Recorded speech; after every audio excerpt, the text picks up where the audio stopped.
Hello commandos, welcome to Biomentor classes online. तो recap series में आपका स्वागत है। आज हम प्रॉपर्टीज ऑफ मैटर का लेक्चर 4 करने वाले हैं। तो मैं आपको थोड़ा लेक्चर 4 की ब्रीफिंग देना चाहता हूँ। लेक्चर 4 में हमारा जो मेन फोकस रहेगा liquid, fluid, mechanical properties of fluid. पिछले कुछ सालों में देखा गया है कि पूरे प्रॉपर्टीज ऑफ मैटर से एक क्वेश्चन आता है और इस साल 2 आ सकते हैं, इसलिए यहाँ नंबर ऑफ लेक्चर्स को हमने बढ़ाया है। तो चलिए, अब देरी तो नहीं करनी चाहिए। आज की रिकैप सीरीज के मैकेनिकल प्रॉपर्टीज ऑफ लेक्चर 4 को हम स्टार्ट करते हैं। इससे पहले हम न्यूमेरिकल प्रैक्टिस पे आए तो मैं आपको कुछ एक चीज़ें बताना चाहता हूँ। क्या होगा अगर एक कैपिलरी ट्यूब को हम टिल्ट कर दें? तो ये मैं आपको थोड़ा समझाना चाहता हूँ। तो देखिए, कैपिलरी ट्यूब है और इसमें एक लिक्विड, मान लीजिए h हाइट तक भरा हुआ है।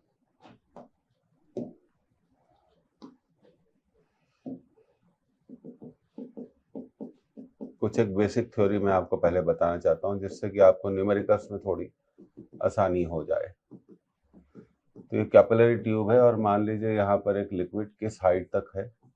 h हाइट तक है।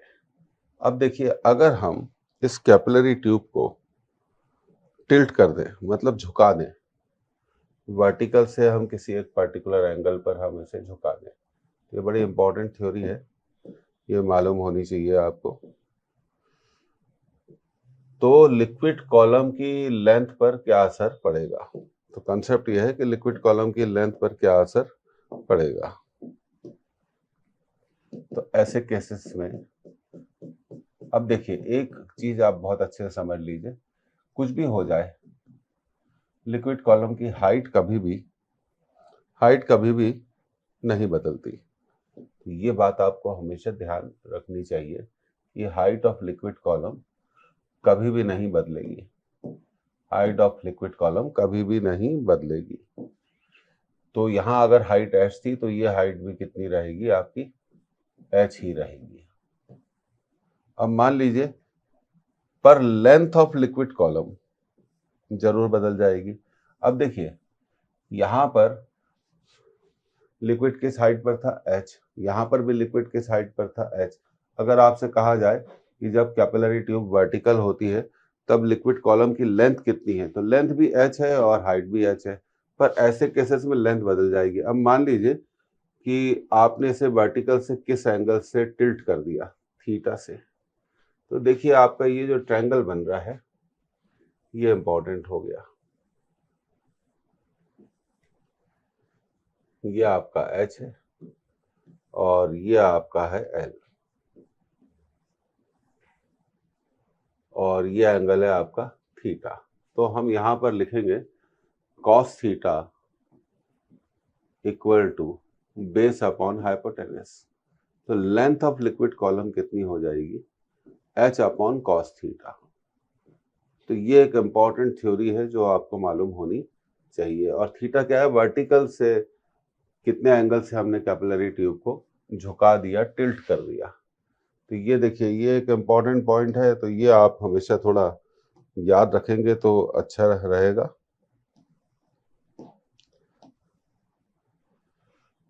तो ये सब चीजें क्या रखनी चाहिए, हमें याद रखनी चाहिए।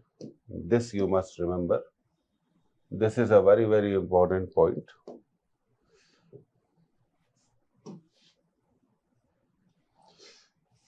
तो चलिए, अब आगे बढ़ते हैं लेक्चर में। न्यूमेरिकल्स क्या करते हैं, हम स्टार्ट करते हैं, अपने न्यूमेरिकल्स पर आते हैं। तो अब देखिए, पहला न्यूमेरिकल्स हम लेते हैं इस लेक्चर का। तो ये रहा हमारा पहला न्यूमेरिकल, आप इसे नोट कर लीजिए।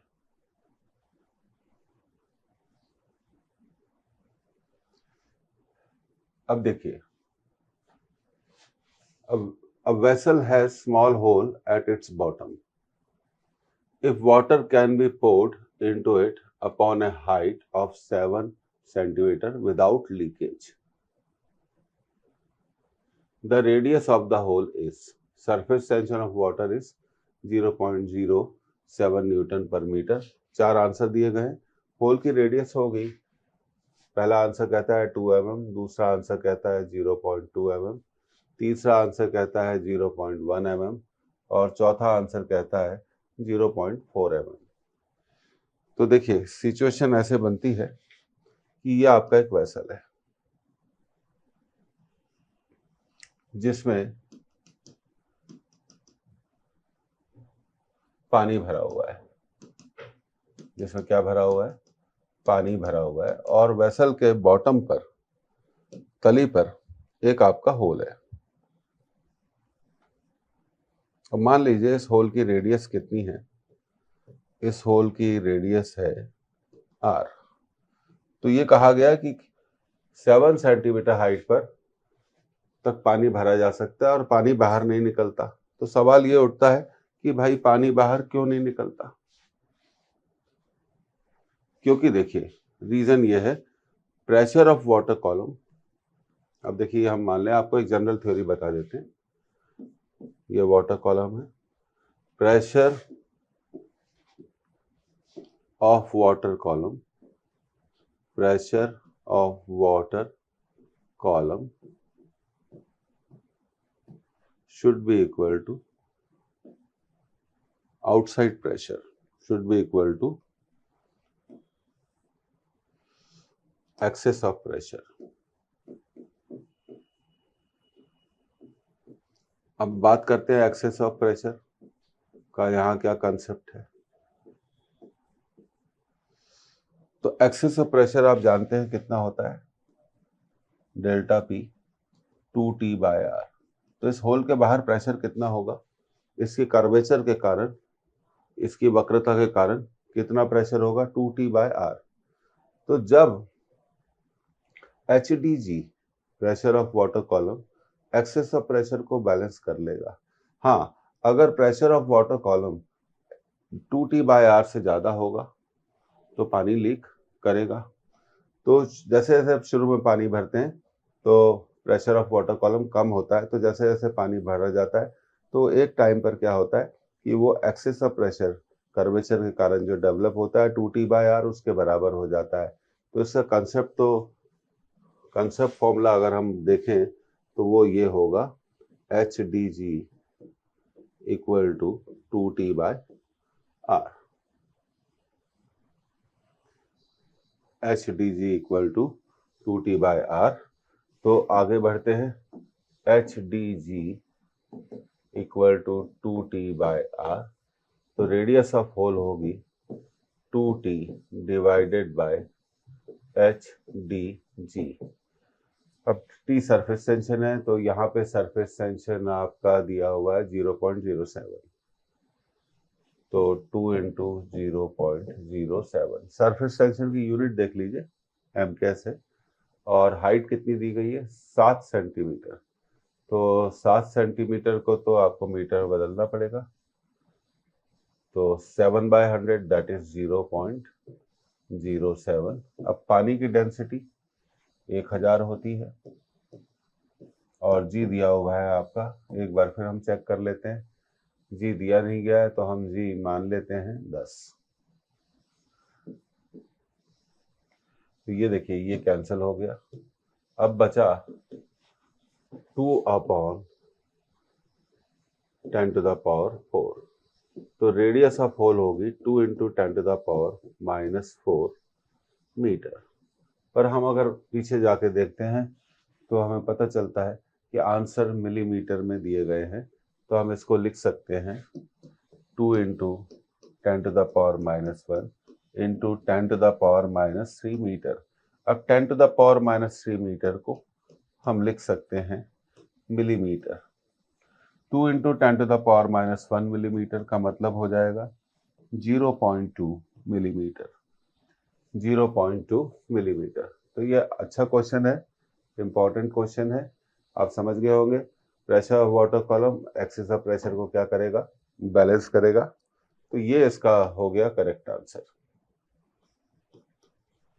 तो हमेशा ध्यान रखिए कि ऐसे प्रश्न बहुत महत्वपूर्ण होते हैं, इम्पॉर्टेंट होते हैं और बिल्कुल सिंपल कंसेप्ट है। कैलकुलेशन आप देखिए बड़ा सरल था, तो हम इसे आसानी से कर सकते हैं। एक्सिस ऑफ प्रेशर हमेशा याद रखिए, कर्वेचर के कारण 2T/R होता है। सोप बबल में होता है 4T/R। लिक्विड ड्रॉप में प्रेशर कितना होता है? लिक्विड ड्रॉप में प्रेशर कितना होता है? 2T बाय, प्रेशर डिफरेंस कितना होता है? 2T/R। इससे पहले हम आगे बढ़े तो एक चीज मैं आपको बताना चाहता हूँ। तो देखिए, मान लीजिए ये एक लिक्विड ड्रॉप है, ये थोड़ा थ्योरी भी हमने, आपके कमेंट्स आए तो उस पर हमने डिसाइड किया कि हम रिलेटेड थ्योरी को भी क्या करें, रिवाइज करें। अब इस लिक्विड ड्रॉप की जो रेडियस है वो कितनी है? R है, ठीक है। अब लिक्विड ड्रॉप के बाहर प्रेशर कितना है? बाहर प्रेशर है 1 एटमॉस्फेयर। 1 ATM का मतलब एक वायुमंडल, 1 एटमॉस्फेयर, दैट इज 10⁵ न्यूटन पर मीटर स्क्वायर। तो अब सवाल ये उठता है कि भाई लिक्विड ड्रॉप के अंदर कितना प्रेशर होगा? लिक्विड ड्रॉप के अंदर प्रेशर होगा, P तो होगा ही, एटमॉस्फेयर प्लस डेल्टा P, और डेल्टा P को हम कहते हैं एक्सिस ऑफ प्रेशर। और ये मैं यहाँ थोड़ा क्लियर कर दूं, हम बात कर रहे हैं किसकी? लिक्विड ड्रॉप की। लिक्विड ड्रॉप में एक्सिस ऑफ प्रेशर होता है 2T/R। अगर आपसे पूछा जाए pressure inside the liquid drop, pressure inside the liquid drop, liquid drop के अंदर प्रेशर कितना है, तो आप उसको बोलेंगे 10⁵ प्लस 2T/R। तो देखिए दोनों लैंग्वेजेस क्या हो गई, बड़ी अलग हो गई। प्रेशर अलग चीज है और एक्सिस ऑफ प्रेशर अलग चीज है। अब थोड़ा आगे बढ़ते हैं तो एक सोप बबल के बारे में भी बात कर लेते हैं। आप अच्छे से जानते हो कि सोप बबल के अंदर क्या होता है? हवा होती है, एयर होती है। अंदर क्या होती है? एयर होती है, और बाहर भी एयर है। तो बाहर प्रेशर है 1 ATM 10⁵ न्यूटन पर मीटर स्क्वायर, और सोप बबल की रेडियस है R। सोप बबल के अंदर प्रेशर है P plus delta P। Delta P क्या कहलाता है? Axis of pressure. Soap bubble के लिए एक्सिस ऑफ प्रेशर कितना होता है? 4T/R। और हमेशा याद रखिए, pressure inside, pressure inside the soap bubble, soap bubble के अंदर कितना प्रेशर होगा? Pressure inside the soap bubble 1 atmosphere plus 4T/R। और आप अच्छे जानते हो कि 1 एटमॉस्फेयर को कितना लिखते हैं? 10⁵ न्यूटन पर मीटर स्क्वायर। तो ये दो बातें, प्रेशर देखिए, एक्सिस ऑफ प्रेशर 4T/R है, पर प्रेशर कितना है? 1 एटमॉस्फेयर प्लस 4T/R। और आप 1 एटमॉस्फेयर को क्या लिख सकते हैं? 10⁵ न्यूटन पर मीटर स्क्वायर। तो चलिए आगे बढ़ते हैं, ये क्लियर हुआ। अब देखिए, ये आपका अगला क्वेश्चन है, इसको आप नोट कर लीजिए।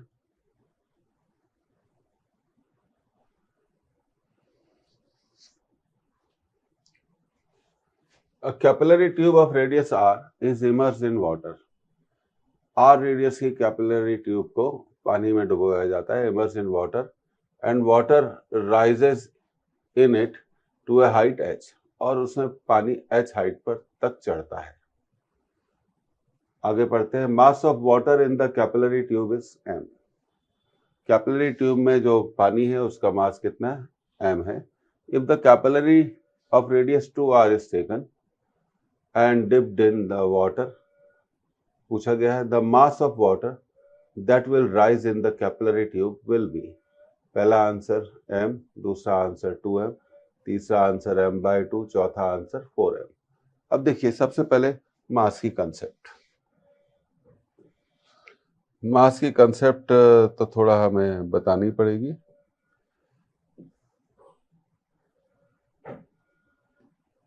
ये कैपिलरी ट्यूब ले लेते हैं हम,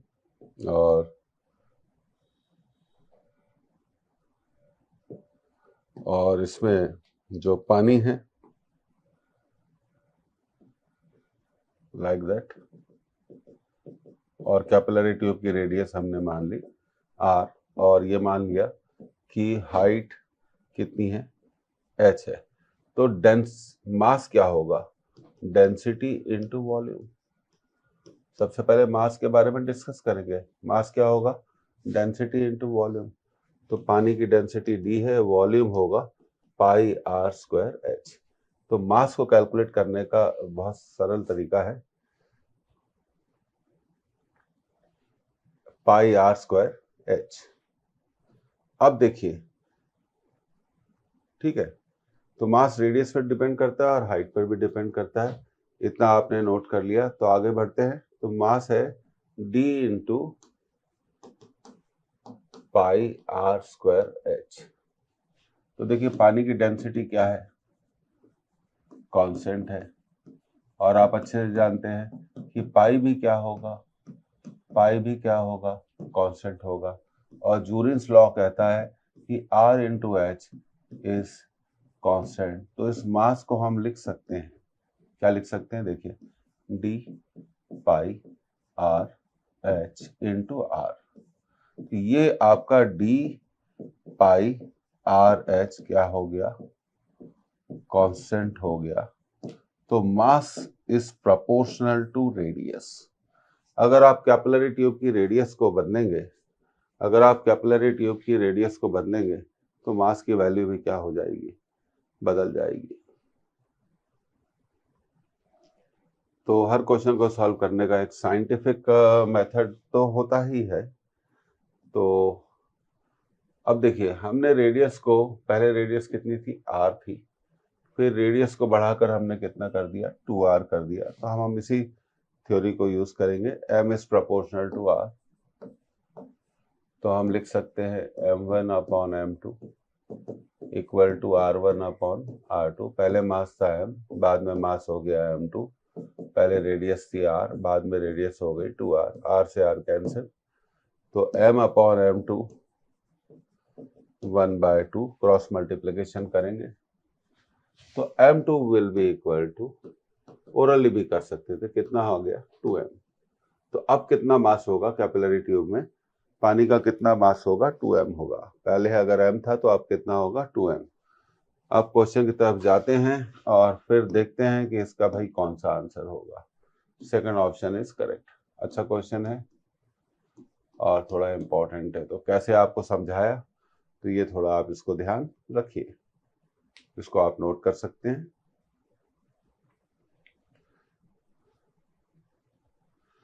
तो आगे बढ़ते हैं, ये रहा हमारा अगला सवाल, आप इसे नोट कर लीजिए।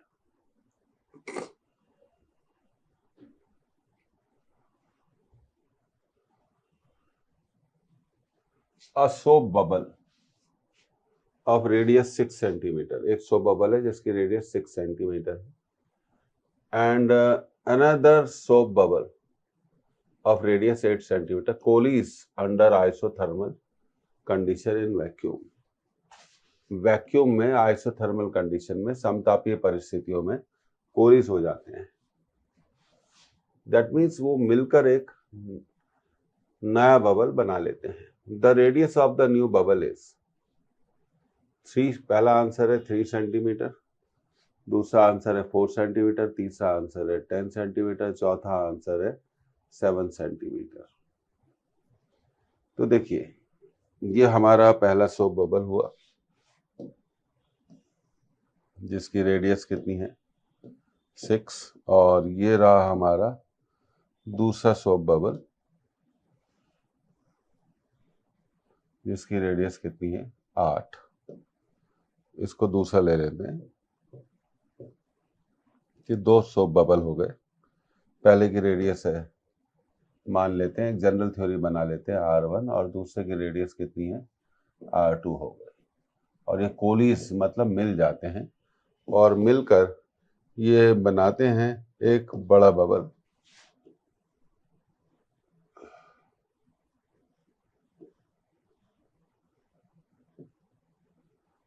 तो ये बड़ा बबल बन गया, ये बड़ा बबल इन्होंने बना लिया, और मान लिया कि हमने कि इस बड़े बबल की जो रेडियस है वो कितनी है, r है। तो सिंपली हम इसको कंजर्वेशन ऑफ एनर्जी से कैलकुलेट कर सकते हैं।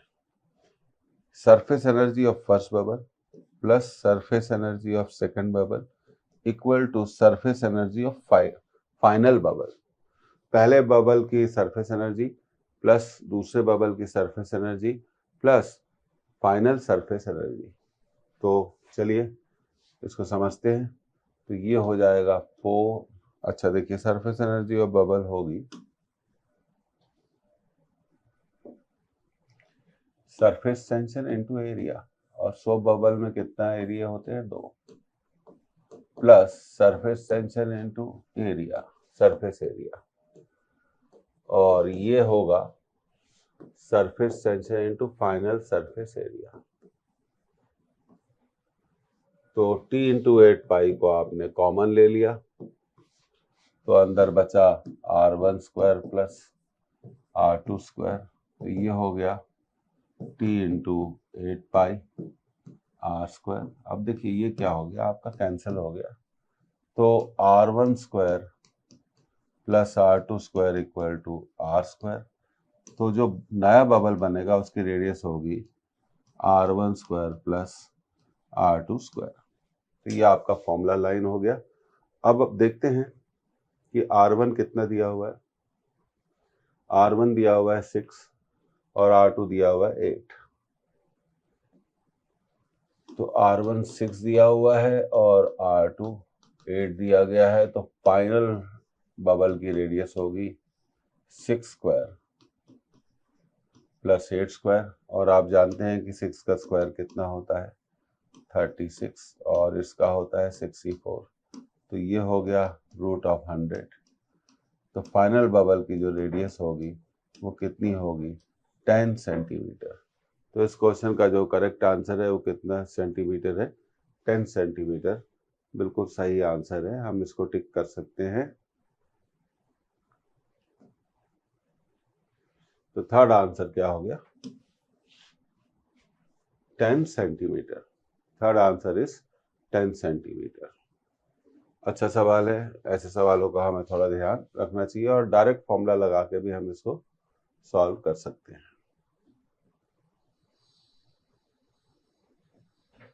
तो अब देखिए ये रहा हमारा अगला सवाल। ये तो बहुत बढ़िया सवाल है, आप इसे नोट कर लीजिए।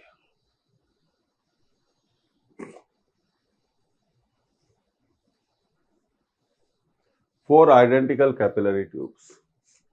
तो देखिए आइडेंटिकल कैपिलरी ट्यूब्स का मतलब है कि सभी की रेडियस सेम है। A, B, C and D are dipped in 4 beakers. उन्हें 4 बीकर में डुबोया जाता है कंटेनिंग वाटर, और सभी चारों बीकर में पानी भरा हुआ है। With tube A vertically, tube B at 30 degree, tube C at 45 degree and tube D at 60 degree inclination with vertical. Tube A को सीधा खड़ा किया जाता है, ट्यूब B को वर्टिकल से ऊर्ध्व से 30 डिग्री के एंगल पे, ट्यूब C को वर्टिकल से 45 डिग्री के एंगल पे, और ट्यूब D को वर्टिकल से 60 डिग्री के एंगल पे। Arrange the length of water column. अब पूछा गया arrange the length of water column in the tubes in descending order. Descending order का मतलब होता है घटते हुए क्रम में हमें इसे बताना है। अब देखिए ये तो वर्टिकल है और मान लीजिए वाटर किस हाइट पर चढ़ता है, h हाइट पर चढ़ता है। अब जो दूसरी ट्यूब है वो वर्टिकल से, ये तो ट्यूब नंबर हो गई हमारी A। दूसरी ट्यूब है वर्टिकल से कितने एंगल पर, वर्टिकल से वो होगी हमारी, ये दिया हुआ है हमें एंगल, कितना एंगल है 30 डिग्री।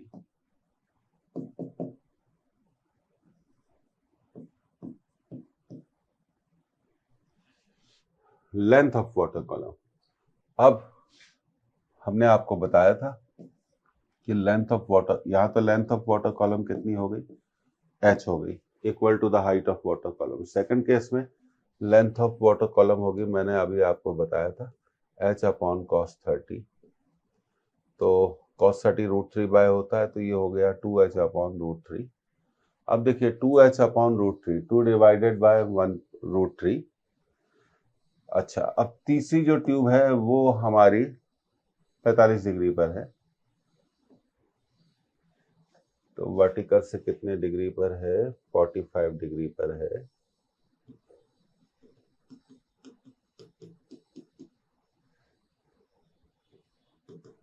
और ये एंगल 45 डिग्री हो गया। तो यहाँ लेंथ ऑफ वाटर कॉलम कितनी होगी? h/cos 45। और आप अच्छे से जानते हैं कि cos 45 √2 होता है, तो ये हो जाएगी √2h। और जो चौथी ट्यूब है वो वर्टिकल से 60 डिग्री पर है। चौथी ट्यूब वर्टिकल से 60 डिग्री पर है, तो उसके लिए हमें अगली स्लाइड पर जाना पड़ेगा। तो चौथी ट्यूब है वर्टिकल से 60 डिग्री पर।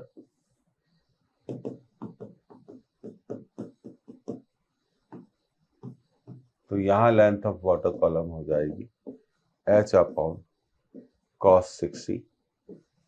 cos 60 1/2 होता है, तो L = 2h।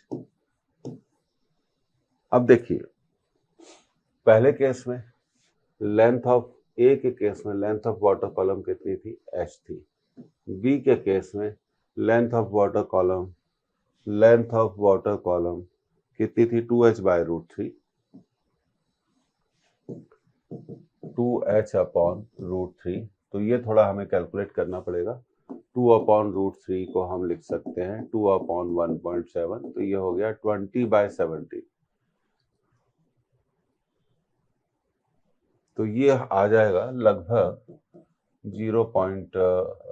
1.1, I am sorry, ये अप्रोक्सीमेटली आ जाएगा 1.1 कुछ, है ना, h।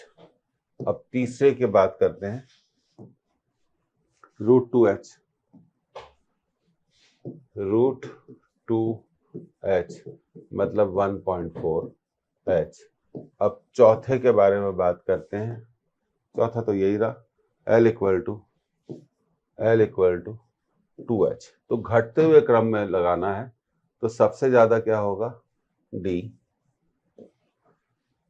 उससे कम C, उससे कम B, और सबसे कम A। तो इसका जो करेक्ट आंसर होना चाहिए DCBA होना चाहिए। कितना होना चाहिए?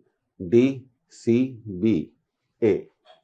तो देखते हैं कि कौन सा हमें दिया, DCBA। ये रहा हमारा फर्स्ट ऑप्शन। देखिए, बड़ा अच्छा क्वेश्चन था। ये रहा हमारा फर्स्ट क्वेश्चन। तो हमेशा आपको अब एक चीज याद रखनी है कि लेंथ ऑफ वाटर कॉलम चारों केसेस में हाइट ऑफ वाटर कॉलम तो सेम ही होगी, चाहे आप ट्यूब को कितने ही एंगल्स पर झुका दें। तो अब आपका हमेशा याद रखिए, जो की फॉर्मूला है वो है, हम उसकी बात करते हैं। जो की फॉर्मूला है L = h/cos थीटा, और थीटा है angle with vertical, angle made by tube with vertical. तो ये बात आपको ध्यान रखनी चाहिए, L/h/cos थीटा। तो ये समझ में आ गया होगा, L/h/cos थीटा। अब देखिए, ये रहा आपका अगला क्वेश्चन, आप इसे नोट कर लीजिए। ओके, क्वेश्चन आपने नोट कर लिया होगा। Water rises to a height h1 in a capillary tube in a stationary lift. Stationary lift है।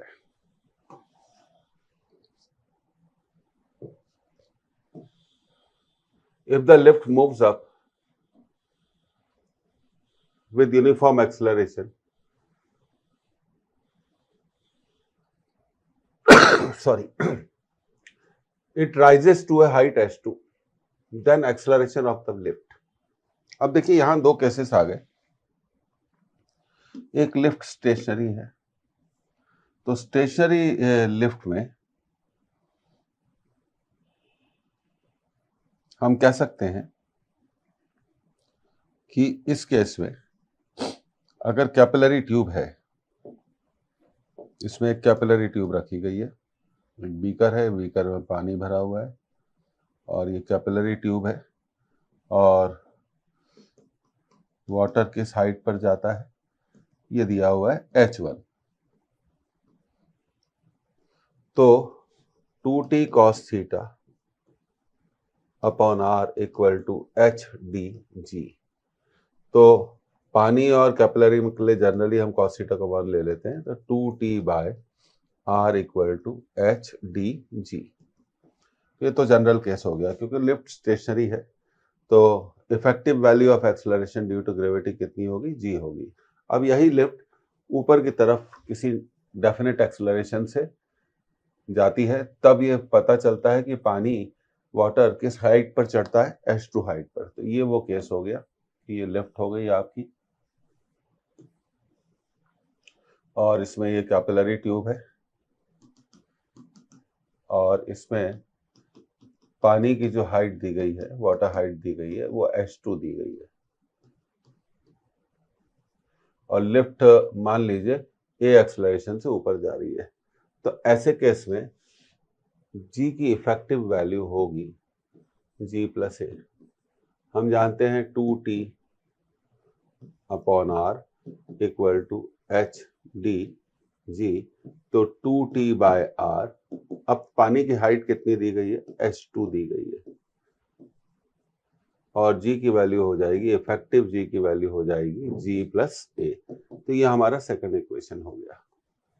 अब फर्स्ट इक्वेशन पे फिर जाते हैं, तो देखिए हाइट H1 है, तो मैंने इसको यहाँ क्या लिखना है, H1। तो दो इक्वेशन हमारे मिल गए। ये पहला इक्वेशन है 2t by R equal to H1dG और दूसरा इक्वेशन है 2t by R equal to H2d into G plus A, जो जहां पर D क्या है, डेंसिटी ऑफ वाटर है या डेंसिटी ऑफ लिक्विड आप कह सकते हैं। अब पहले इक्वेशन में 2t बाय आर की वैल्यू है H1dG, दूसरे इक्वेशन में 2t बाय आर की वैल्यू है H2G into G plus A। तो दोनों इक्वेशन से हम 2t बाय आर की वैल्यू को इक्वेट कर देते हैं। तो पहले इक्वेशन में 2t बाय आर है H1dG, दूसरे में है H1dG प्लस A। तो D से D आपका कैंसिल हो गया, तो H1G इक्वल टू, अब दूसरे में है ये H2 है, H2G, अब यहाँ मिलेगा H2G प्लस H2A। तो अब इस टर्म को इधर ले आइए, H1G minus H2G equal to H2A।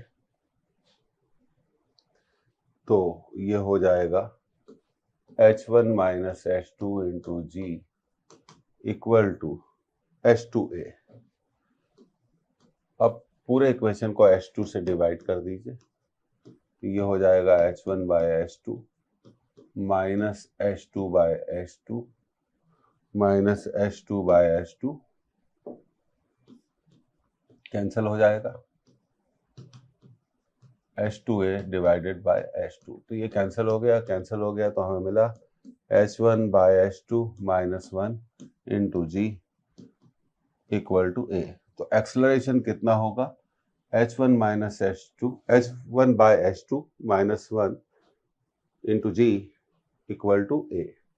तो देखते हैं कौन सा आंसर हमारा है, या इस आंसर को हम एक मिनट एक ऐसा भी काम कर सकते हैं, या हम इसको ऐसा भी लिख सकते हैं, A equal to H1 minus H2, LCM ले लीजिए, इंटू G। तो ऐसे में थोड़ा हमें आंसर को टिक करने में आसानी रहेगी। H1 minus H2 upon H2, H1 minus H2 upon H2। तो this is your correct answer. तो बहुत बेसिक क्वेश्चन था, कैपिलरी राइज का आपको क्या रखना है, फॉर्मूला याद रखना है, और कुछ भी इसमें खास नहीं था। तो आगे बढ़ते हैं अगले सवाल की तरफ। तो ये आपने नोट कर लिया, तो ये रहा हमारा अगला सवाल, इसे आप नोट करिए।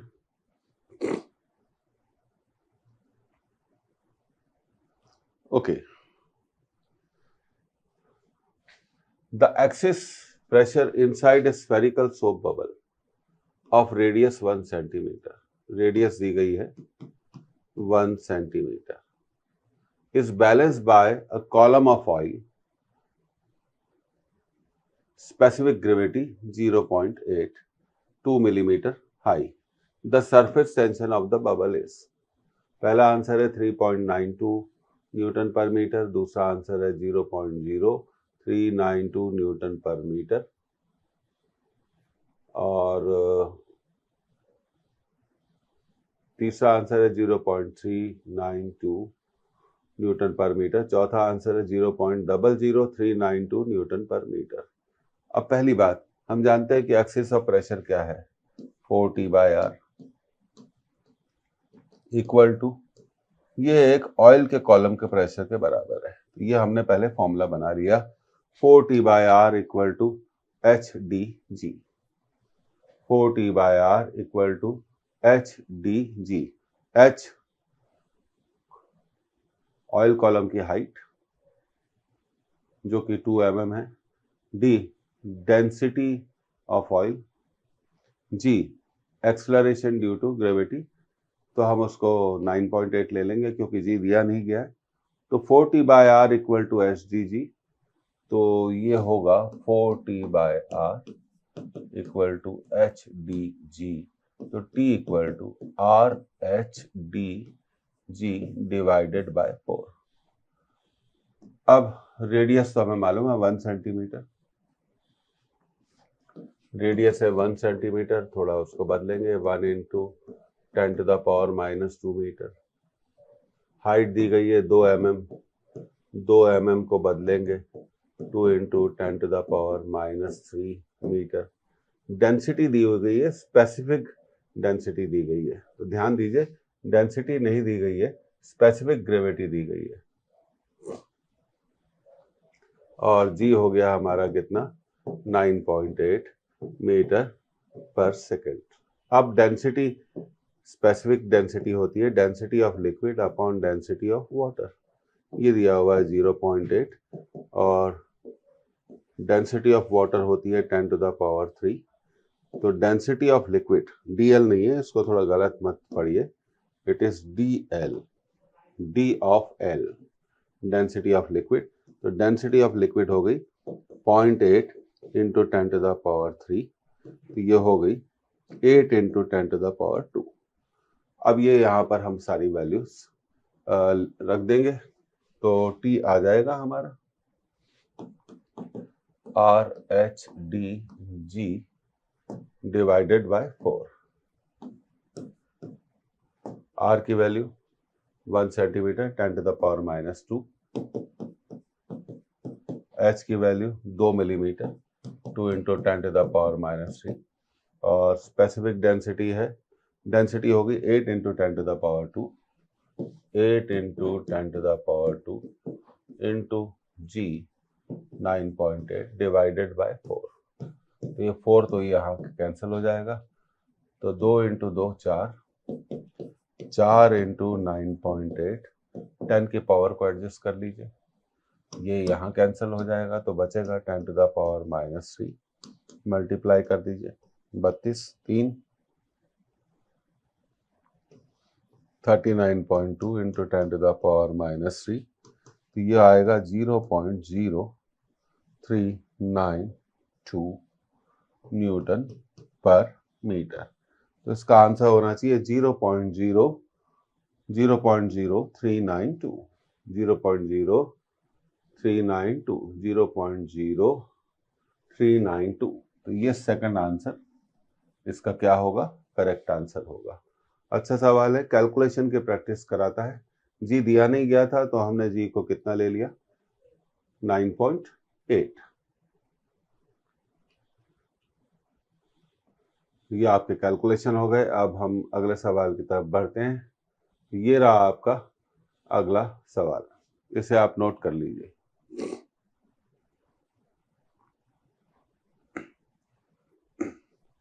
अब इसे पढ़ते हैं। A liquid drop of radius R breaks into 64 tiny droplets each of radius r. If the surface tension of liquid is T, then gain in energy is, पहला answer 48 pi R square T, दूसरा answer 12 pi R square T, small r है, तीसरा answer 96 pi R square T, small r है, और चौथा answer है 192 पाई R square T. तो एक लिक्विड ड्रॉप को 64 ड्रॉप्स में, जिनमें से सबकी रेडियस मान लेते हैं आर है, ब्रेक किया गया। तो बड़े ड्रॉप का जो वॉल्यूम है 4/3 पाई आर क्यूब, ये 64 स्मॉल ड्रॉप्स के वॉल्यूम के बराबर होगा। तो देखिए ये तो आपका हो गया आर क्यूब, थोड़ा इसको प्रॉपरली लिखते हैं, आर क्यूब, 4π/3 कैंसिल, तो बचा R cube equal to 64 R cube, cube root ले लेंगे तो आर इक्वल टू 4r, या हम कह लें r इक्वल टू r/4।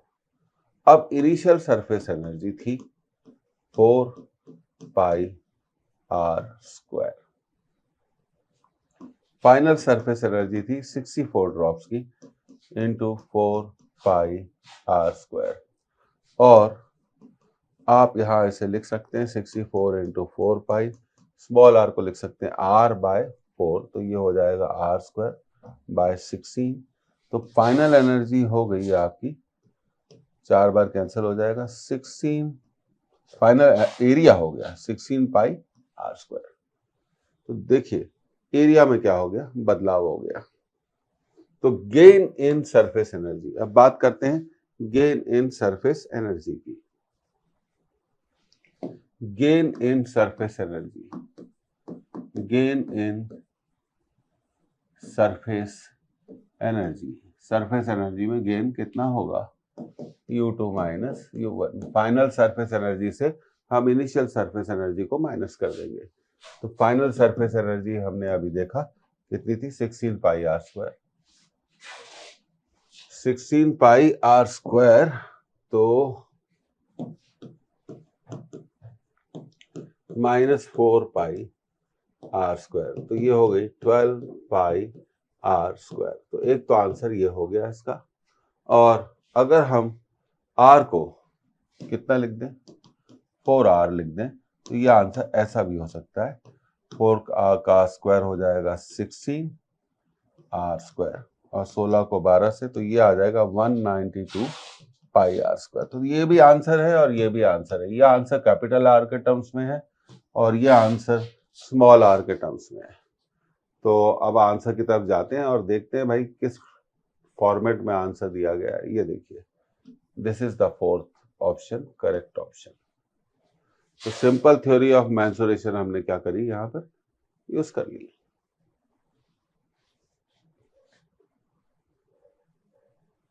तो ये कंसेप्ट थी, क्लियर हो गया होगा।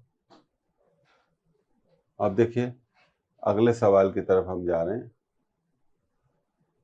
ये रहा हमारा अगला सवाल, आप इसे नोट कर लीजिए।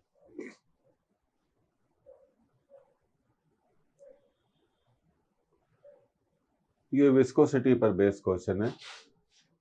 An ideal fluid, ideal fluid वो होता है जो नॉन विस्कस होता है, फ्लोस लैमिनर फ्लो में है through a pipe of non uniform diameter. एक ऐसे पाइप से फ्लो हो रहा है जिसकी डायमीटर सेम नहीं है। The maximum and minimum diameter of pipes are 6.4 centimetre and 4.8 centimetre respectively. तो आपसे पूछा गया है the ratio of minimum and maximum velocity. आप अच्छे से जानते हैं एक कंसेप्ट, पहला आंसर है 9/16, दूसरा आंसर है √3/2, तीसरा आंसर है 3/4, चौथा आंसर है 81/256। प्रिंसिपल ऑफ कंटिन्यूटी से हम जानते हैं कि area into velocity is constant. तो जहां एरिया ज्यादा होगा वहां वेलोसिटी कम होगी, तो हम यहाँ लिख सकते हैं A maximum into V minimum equal to A minimum. ध्यान दीजिए इसको, यही तो इसकी सबसे इंपॉर्टेंट स्टेप है। अब मैक्सिमम डायमीटर कितनी है? 6.4, तो ये होगा pi D max whole square, क्योंकि क्रॉस सेक्शन को पाई डी स्क्वायर बाय 4 लिखा जा सकता है, into V minimum equal to, minimum होगा pi D minimum square divided by 4 into V max. अब देखिए 4 कैंसिल, पाई भी कैंसिल हो जाएगा, तो हमारा इक्वेशन बना D max square into V minimum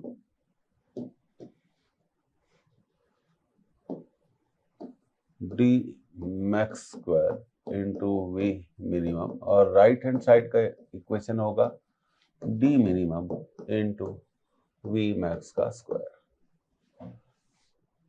अब क्वेश्चन की तरफ जाते हैं और मैक्सिमम डायमीटर है 6.4,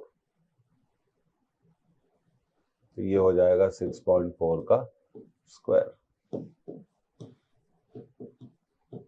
और मिनिमम है हमारा 4.8। अच्छा सवाल है, इसमें लोग गलती कर सकते हैं, इंटू वी मैक्स का स्क्वायर, और देखिए ये स्क्वायर नहीं आएगा, वी मैक्स आएगा। यहाँ एक गलती है तो उसको हमें सुधार लेना चाहिए। यस, तो ये वी मैक्स, और हमसे पूछा गया है V max V minimum upon V max. अब हमने निकाला V minimum upon V max, तो 4.8 डिवाइडेड बाय 6.4 का होल स्क्वायर।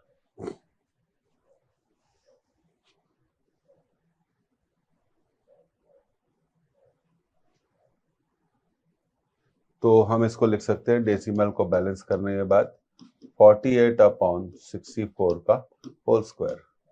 तो देखिए V minimum upon V max, 16 से कैंसिल कर दीजिए, 3 और ये 4, तो ये आ जाएगा 9:16।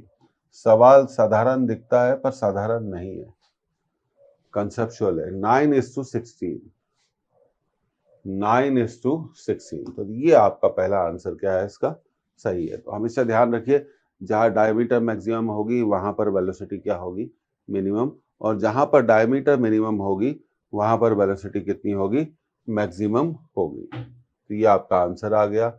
अब देखिए अगले सवाल की तरफ हम जाते हैं, तो ये हमारा अगला सवाल, आप इसे नोट कर लें।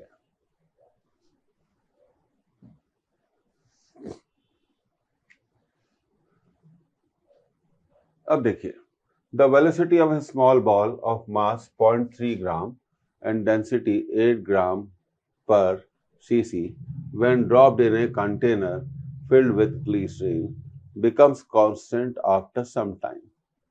If the density of glycerine is 1.3 gram per cc, then the value of viscous force acting on the ball will be equal to x into 10 to the power minus 4 Newton. The value of x is. अब देखिए सबसे पहली बात, हम जानते हैं जब भी किसी सॉलिड बॉल को किसी लॉन्ग लिक्विड कॉलम में ड्रॉप किया जाता है, तो थोड़े समय के बाद आफ्टर सम टाइम वो एक कांस्टेंट वेलोसिटी प्राप्त कर लेता है, एक्वायर कर लेता है, और हम उस कांस्टेंट वेलोसिटी को जानते हैं टर्मिनल वेलोसिटी के नाम से। अब टर्मिनल वेलोसिटी का जो फॉर्मूला होता है वो होता है 2/9 r² density of solid minus density of liquid into g divided by ईटा। ये तो एक कंसेप्ट होगी। अब विस्कस फोर्स होता है F equal to 6 pi eta r v t। तो विस्कस फोर्स निकालने के लिए आपको टर्मिनल वेलोसिटी की जरूरत पड़ती है। तो ये इस क्वेश्चन का बस ये दो फॉर्मूले यूज हो गए और इन दोनों के यूज से हम इसको क्या कर लेंगे, सॉल्व कर लेंगे।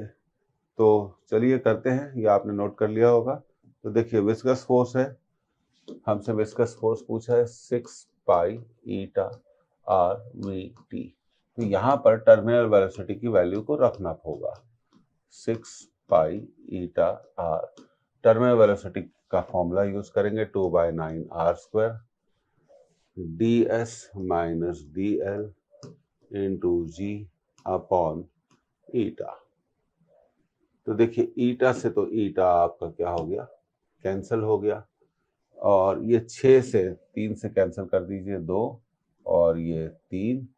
तो विस्कस फोर्स होगा 4 2 into 2 4 R cube upon 3 D S minus D L into G. अब वैल्यूज देखते हैं क्या क्या रखी गई है। स्मॉल बॉल का मास दिया गया है और डेंसिटी दी गई है, पर स्मॉल बॉल की रेडियस नहीं दी गई। अब इसमें एक और समस्या आ रही है कि अच्छा देखिए, और जी तो दिया हुआ है, तो हमें स्मॉल बॉल की मास दी हुई है और डेंसिटी पर रेडियस नहीं दी गई। तो हम जानते हैं कि वॉल्यूम क्या होता है, डेंसिटी होता है mass upon volume, mass upon volume. तो डेंसिटी को हम लिख सकते हैं mass upon 4/3 pi are cube, 4/3 pi are cube. और देखिए यहाँ पे एक टर्म हमने मिस कर दिया, 2 into 2 4 r into r r cube, ये पाई भी है। तो यहां से आप देखिए, यहां से एक बड़ा अच्छा सवाल है, 4 पाई आर क्यूब को 4 पाई आर क्यूब को आप लिख सकते हैं 3m अपॉन डी एस। अब आप पूछेंगे 3 कहां से आया, ये ऊपर चला गया। तो ये विस्कस फोर्स का फॉर्मूला है। यहां पर हमें क्या करना है, बहुत सिंपल सा काम करना है, ये 4 पाई आर क्यूब की वैल्यू यहां पर रख देनी है। तो 4 पाई आर क्यूब की वैल्यू को हम यहां पर रख देंगे, तो हमें ये विस्कस फोर्स मिल जाना चाहिए। तो आगे बढ़ते हैं। तो विस्कस फोर्स हो गया 4 pi are cube by 3 D S minus D L, D S minus D L into G. और 4 पाई आर क्यूब की वैल्यू है 3m by D S, 3m by D S. तो डी एस नीचे आ जाएगा, D S minus D L into G, 3 से 3 cancel, और अब ये mg हो गया, कितना हो गया mg, और ये ds अंदर जाएगा ब्रैकेट में, तो ds upon ds minus dl upon ds। तो ये अब हमारा विस्कस फोर्स हो गया mg 1 minus dl upon ds।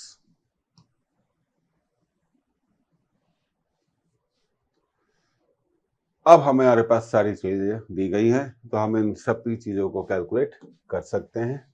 सबसे पहले देखते हैं कि भाई मास क्या दिया हुआ है, 0.3 ग्राम, 0.3 ग्राम, तो 0.3 इंटू 10 टू द पावर -3, जी की वैल्यू 10 दी गई है, 1 minus density of liquid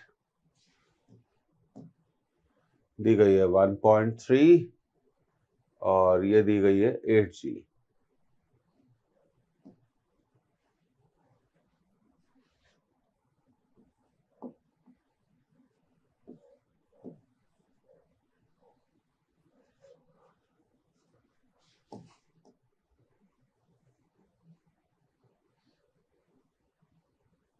one 1.3 ग्राम पर सीसी।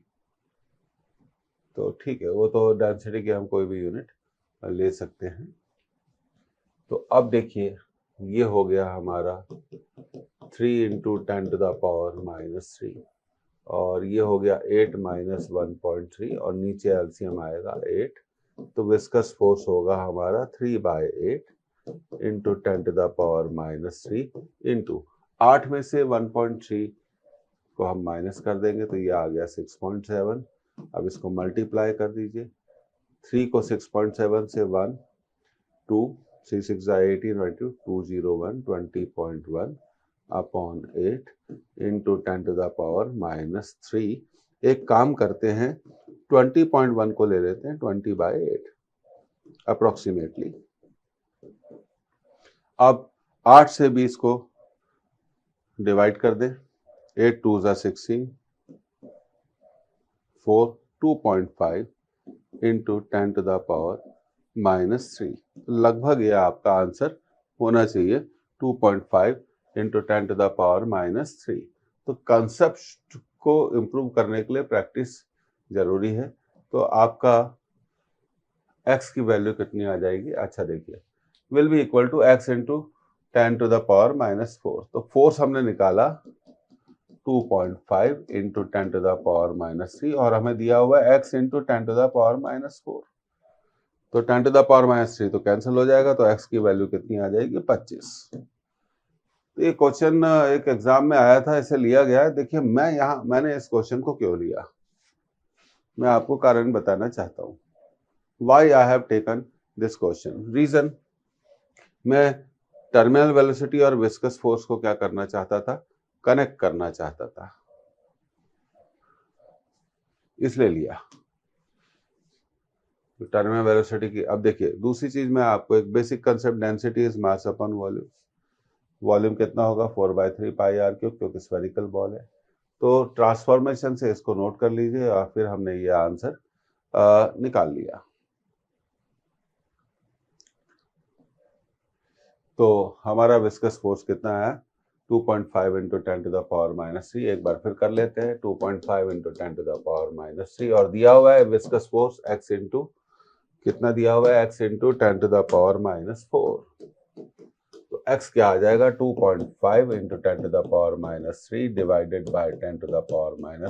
x ये ऊपर जाएगा 2.5 into 10⁻³ into 10⁻⁴ equal to x। तो ये आ जाएगा 2.5 इंटू 10, तो x आ जाएगा 25। x की वैल्यू आ जाएगी 25। तो विस्कस फोर्स और टर्मिनल वेलोसिटी को हम क्या कर सकते हैं, विस्कस फोर्स और टर्मिनल वेलोसिटी को हम क्या कर सकते हैं, कनेक्ट कर सकते हैं, क्यों नहीं कर सकते। तो चलिए अब अगले सवाल की तरफ बढ़ते हैं। ये आपने नोट कर लिया, अ कैपिलरी ट्यूब।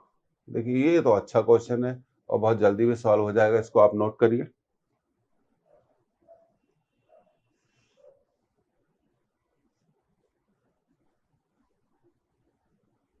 ओके आपने नोट कर लिया, ये बहुत बढ़िया क्वेश्चन है। ग्रेविटेशन, ग्रेविटी और कैपिलरी राइज को यहाँ कंबाइन किया गया है। पढ़ते हैं, अ capillary tube is immersed vertically in water and the height of water column is x। और वाटर कॉलम की हाइट कितनी है, x है। When this arrangement is taken into a mine of depth d, the height of the water column is y. तब water column की height बदल जाती है और y के बराबर हो जाती है। If r is the radius of earth, the ratio x upon y is, पहला answer 1 minus D by R, ये एक्सपेक्टेड है क्वेश्चन। दूसरा answer 1 minus 2d by R. तीसरा answer r minus D upon R plus D और चौथा answer है r plus D upon R minus D. अब सबसे पहले बात करते हैं कैपिलरी राइज के फॉर्मूले की। तो जनरल फॉर्मूला है 2t cos theta equal to 2t cos theta upon r ले लेते हैं और ये मैं इसको ऐसे ही याद रखता हूँ HDG। तो हाइट ऑफ वाटर कॉलम तो आप लिख सकते हो 2t cos theta upon DRG, D density और R रेडियस। तो हमें यहाँ पता चलता है कि height is inversely proportional to acceleration due to gravity. अगर एक्सेलरेशन ड्यू टू ग्रेविटी बदलेगा,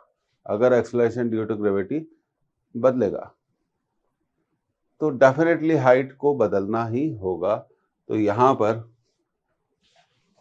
हम इसको अप्रोच यूज करते हैं, h1 upon h2 equal to g2 upon g1। पहले हाइट कितनी थी x, बाद में कितनी हो गई y, और यहां हम थे अर्थ पर और यहां थे हम माइन में। माइन मतलब खदान, मतलब गहराई पर पहुंच गए। और हम जानते हैं, हमने ग्रेविटी में फॉर्मूला पढ़ा है, g depth equal to g into 1 minus depth upon r। तो हम इसको लिख देंगे g 1 minus depth upon r, और नीचे अर्थ पर जी होता है, तो जी कैंसिल हो गया।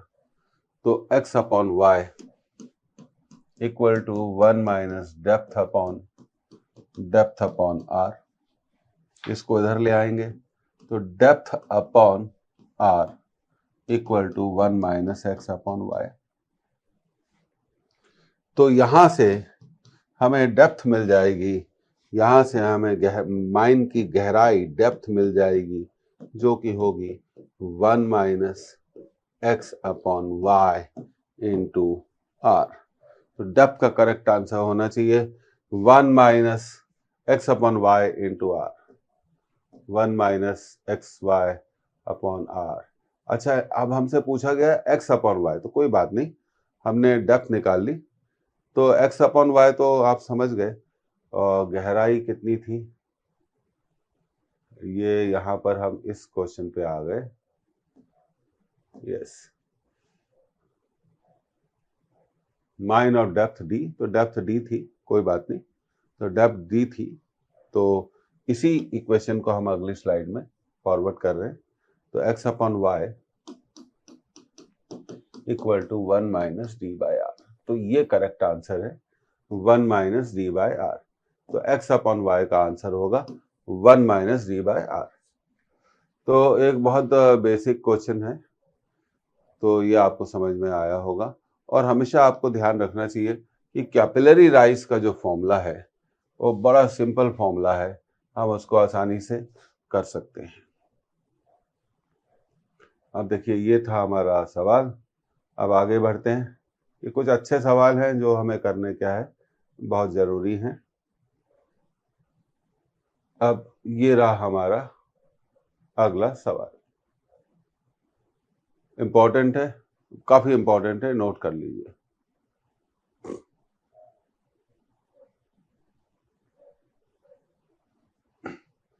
इसको पढ़ते हैं। Wax is coated on the inner wall of A capillary tube. Capillary tube की अंदर की दीवारों पे मोम की परत चढ़ा दी जाती है। And the tube is then dipped in water. उसके बाद ट्यूब को पानी में डुबो देते हैं। Then compare to the unwax capillary. Unwax का मतलब वो कंडीशन जब कैपिलरी के अंदर वैक्स हमने नहीं लगाई थी, मोम नहीं लगाया था। The angle of contact theta and the height up to which water rises changes, these changes are. तो देखिए, इसका आंसर याद रखिए, वैक्स की कोटिंग के बाद थीटा क्या हो जाता है, इंक्रीज हो जाता है, और हाइट ऑफ वाटर कॉलम क्या हो जाती है। तो ये थ्योरेटिकल कंसेप्ट है। वैक्स जब भी कोट करेंगे तो एंगल ऑफ कांटेक्ट क्या हो जाएगा, एंगल ऑफ कांटेक्ट क्या हो जाएगा, इंक्रीज हो जाएगा। और हम जानते हैं 2t cos theta upon r equal to h d g. तो हाइट किस पे डिपेंड करेगी, cos थीटा पे। थीटा बढ़ने से, थीटा अगर बढ़ता है, थीटा अगर इंक्रीज होता है, ये याद रखिए, तो cos थीटा की वैल्यू, थीटा बढ़ने पे cos थीटा क्या होता है, कम हो जाता है। और cos थीटा कम हो जाता है तो हाइट क्या हो जाएगी, कम हो जाएगी। Most important. तो ये बहुत इंपॉर्टेंट सवाल है, उम्मीद है आप इसे याद रखेंगे। तो ये था हमारा प्रॉपर्टीज ऑफ मैटर का चौथा लेक्चर। इंपॉर्टेंट है, हमने पूरी अपनी तरफ से कोशिश करी है कि हम आपको बहुत सारी चीज़ें बताएं। उम्मीद है आपको ये पसंद आया होगा, और इसे देखने के लिए धन्यवाद। थैंक यू फॉर ज्वाइनिंग, और लगातार देखते रहिए। अब प्रॉपर्टीज ऑफ मैटर के बाद हम हीट एंड थर्मोडायनेमिक्स को स्टार्ट करेंगे, और उसके बाद ऑसिलेशन एंड वेव्स। तो जब ऑसिलेशन वेव्स एंड होगा तो हमारी बुक 1 क्या हो जाएगी, कंप्लीटली 11th का पोर्शन एंड हो जाएगा। मिलते रहिए, सवाल करते रहिए, आगे बढ़ते रहिए और पास होइए, यही आपका एक मकसद होना चाहिए।